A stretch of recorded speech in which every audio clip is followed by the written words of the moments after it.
या छापील उत्तरावर आक्षेप आहे।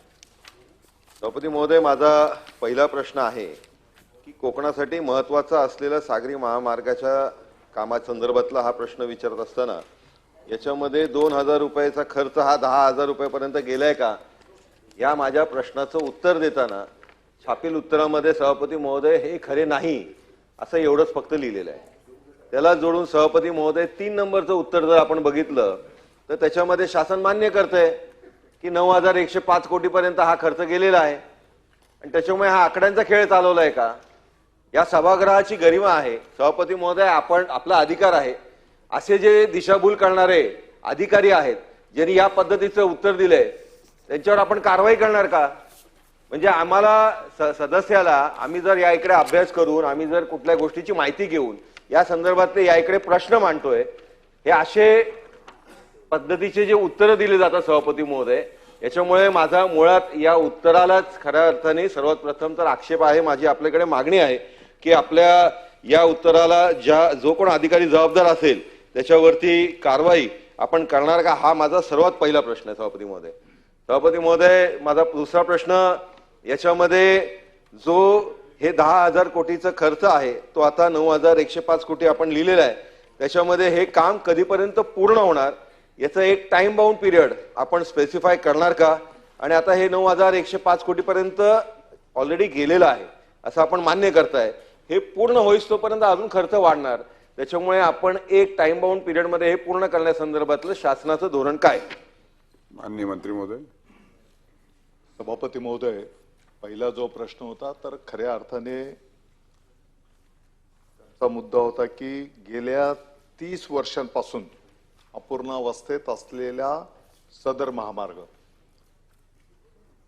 सभापती महोदय, तो पहिलेचा जो रस्ता आहे तो साधारणपणे 5.5 मीटर आणि 7 मीटर रुंदीचा तो रस्ता आहे।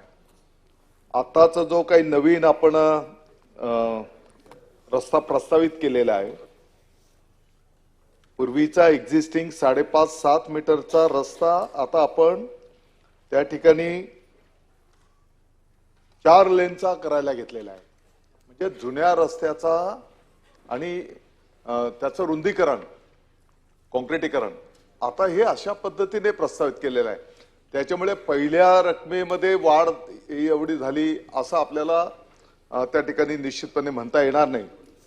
अर्थात आताच्या घडीला जी काही सद्यस्थिती आहे, हा जो काही सागरी महामार्ग आहे रेवस ते रेडी 523 किलोमीटरचा हा रस्ता आहे आणि एकूण त्याची किंमत 26,463 कोटी आहे। आत्ताच्या घडीला 5.5 मीटर आणि 7 मीटर रुंदीचा जो रस्ता आहे तो साधारणपणे 4 लेन मध्ये कॉन्क्रिटीकरणाच्या माध्यमातून करणं असं त्या ठिकाणी अपेक्षित आहे। याचं 2 टप्प्यामध्ये सभापती महोदय नियोजन करण्यात आलेले। पहिल्या टप्प्यामध्ये साधारणपणे 9 पूल त्या ठिकाणी प्रस्तावित करण्यात आलेले आहेत, त्यांची किंमत आहे 9,105 कोटी। रेवस कारंजा, रेवदंडा, आगरदंडा, बानकोट, केळशी, दाभोळ, जयगड, काळबादेवी आणि कुणकेश्वर या 9 ठिकाणी हे पूल त्या ठिकाणी प्रस्तावित करण्यात आलेले आहेत। या 9 पुलांच्या पैकी 5 पुलाच्या वर्क ऑर्डर इश्यू करण्यात आलेल्या आहेत, 2 पुलांच्या संदर्भातला LOI इश्यू करण्यात आलेले आहेत आणि दाभोळ आणि काळबादेवी या पुलांच्या संदर्भामध्ये त्या ठिकाणी काही तांत्रिक बाबी आहेत, तर त्याच्यातनं मार्गक्रमण त्या ठिकाणी प्रगतीपथावर आहे। दुसऱ्या टप्प्याच्या माध्यमातून जे काही रस्ते आपण प्रस्तावित केलेले आहेत त्याच्यामध्ये 17,357 कोटी त्या प्रकल्पाच्या साठी त्या ठिकाणी लागणार आहेत।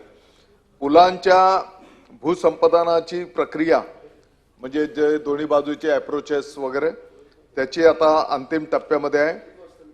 साधारणपणे रायगड जिल्ह्यातले 26, रत्नागिरी जिल्ह्यातले 36 आणि सिंधुदुर्ग जिल्ह्यातले 31 पर्यटन स्थळ जोडण्याच्या साठी पण अप्रोच रोडची त्या ठिकाणी मागणी करण्यात आलेली आहे आणि त्याचाही अभ्यास त्या ठिकाणी प्रगतीपथावर आहे। निरंजन। सभापती महोदय, कोकणाच्या पर्यटनासाठी हा सागरी महामार्ग अतिशय महत्त्वाचा आहे आणि त्याच्यामुळे मी मगाशी विचारल्याप्रमाणे खरं तर मंत्री महोदयांनी याच्यामध्ये कुठल्या पुलाचे किती काम चालू आहे याच्या संदर्भातली माहिती जरी दिली तरी एक टाइम बाउंड पिरियडमध्ये आपण हा काम करण्याच्या संदर्भातली भूमिका ही शासनाची आहे का? आणि माझ्या प्रश्नाचं उत्तर देताना मी सुरुवातीलाच विचारलं होतं की हे खरे नाही, याचं थोडक्यात बोलताना त्यांनी सांगितलं की याच्यामध्ये मी प्रश्न विचारला होता 30 वर्षापासून प्रलंबित आहे का, तर त्याचं ते म्हटलंय खरं नाही. पण मी त्याच्याबरोबर हे पण विचारलं होतं की 2000 कोटीचं 10,000 कोटी झालं का? आत्ताच आपण सांगितलं की रकमेमध्ये वाढ झाले. मग याच्या संदर्भातली भूमिका आपण उत्तर देताना सुस्पष्ट का नाही दिली? मग फक्त एका वाक्यात का उत्तर दिलं? आणि त्याच्यामुळे ही वारंवार सभापती महोदय जे होतंय त्याच्याबद्दलच माझा आक्षेप आहे. याच्यामध्ये माझा एकच स्पेसिफिक प्रश्न आहे की आपण एक टाइम बाउंड पिरियडमध्ये आपण एक कालबाह्य पद्धतीमध्ये हे किती वेळात पूर्ण करणार याची भूमिका शासन आम्हाला देईल का? की साधारणपणे आम्ही या 2 वर्षात पूर्ण करू, 3 वर्षात पूर्ण करू, कारण कॉस्ट सातत्याने वाढते. आपणच आता सांगितलं की कॉस्ट परत अजून वाढली, म्हणजे 10,000 आपण मला वाटतं आता 17,000 म्हटलं काहीतरी. त्याच्यामुळे हे जे पैसे आहेत हे वाढत जाणार आणि त्याच्याहून जास्त महत्वाचं सभापती महोदय हे पर्यटनासाठी कोकणासाठी अतिशय महत्वाचा हा रस्ता आहे. माझी माननीय मंत्री महोदयांना सभापती महोदयांच्या माध्यमाने विनंती आहे की याच्यामध्ये टाइम बाउंड पिरियड आपण स्पेसिफाय करावा. सभापती आणि सभापती महोदय अधिकाऱ्यांवरती कारवाई. या पहिल्या प्रश्नाचं उत्तर ऑलरेडी सभापती महोदय दिलेलं आहे की तो मूळ जो रस्ता होता तर तो किती दिवसात 30 प्रकल्प पूर्ण होणार? वर्षापूर्वीचा रस्ता तो होता आणि त्याचा आता सागरी महामार्गामध्ये म्हणजे हा नवीनच रूपांतर झालेलं आहे. त्या ठिकाणी करायला घेतलेला आहे. आणि मी आपल्याला माहिती दिली की 2 टप्प्या 2 फेज मध्ये या रस्त्याचा पहिल्या टप्प्यामध्ये पूल त्याचं काय स्टेटस आहे ते पण मी माहिती दिली. रस्त्यांच्या संदर्भातलं भूसंपादनाचं पण प्रक्रिया आता सुरू करण्यात आलेली आहे आणि निश्चितपणे कालबद्ध पद्धतीने, कारण शेवटी कोकणच्या विकासाच्या दृष्टिकोनात हा रस्ता त्या ठिकाणी निश्चितपणे महत्वाचा आहे. त्याच्यासोबतच आता नवीन पण जी काही मागणी करण्यात आलेली की पर्यटन स्थळांना जोडणं, तर त्याचाही अभ्यास करून हे सर्व कामं लवकरात लवकर मार्गी लागतील या दृष्टिकोनातून MSRDCच्या माध्यमातून प्रयत्न केले जातील. श्रीकांत भारती. महोदय, माननीय निरंजनजींनी जे दोन्ही प्रश्न विचारले त्या दोन्ही प्रश्नात अत्यंत स्पेसिफिक आणि दोन्ही प्रश्नाची उत्तरं मिळाली नाही आहेत. ज्या पद्धतीने अधिकारी लिहितात तिथेच कन्फ्युजन आहे. तर माननीय मंत्री महोदयांना माझा आग्रह आहे की या विषयात स्पेसिफिक काय करणार. आणि माननीय मंत्री महोदयांनी दोन्ही वेळ उत्तर देताना म्हटलं की आम्ही कालबद्ध करणार. कालबद्ध याचा अर्थ तुम्हाला स्पेसिफिक सांगावं लागणार आहे की इतक्या महिन्यात करू, इतक्या वर्षात करू.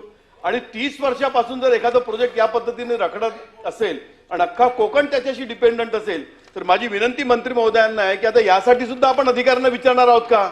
हे सर्वोच्च सभागृह आहे की या कालावधीपर्यंत आम्ही हे प्रोजेक्ट पूर्ण करू. हे 100% मंत्री महोदयांनी सांगितलं पाहिजे. ते सांगणार आहेत का असा माझा प्रश्न आहे. माननीय मंत्री महोदय.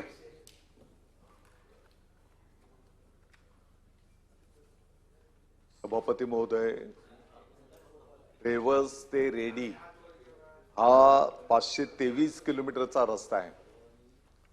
मी उत्तरामध्ये सांगितलं की एक्झिस्टिंग तो 5.5 मीटर आणि 7 मीटरचा आहे की ज्याला आता आपण 4 लेन मध्ये कॉन्क्रिटीकरणाच्या माध्यमातून करायला घेतलेला आहे.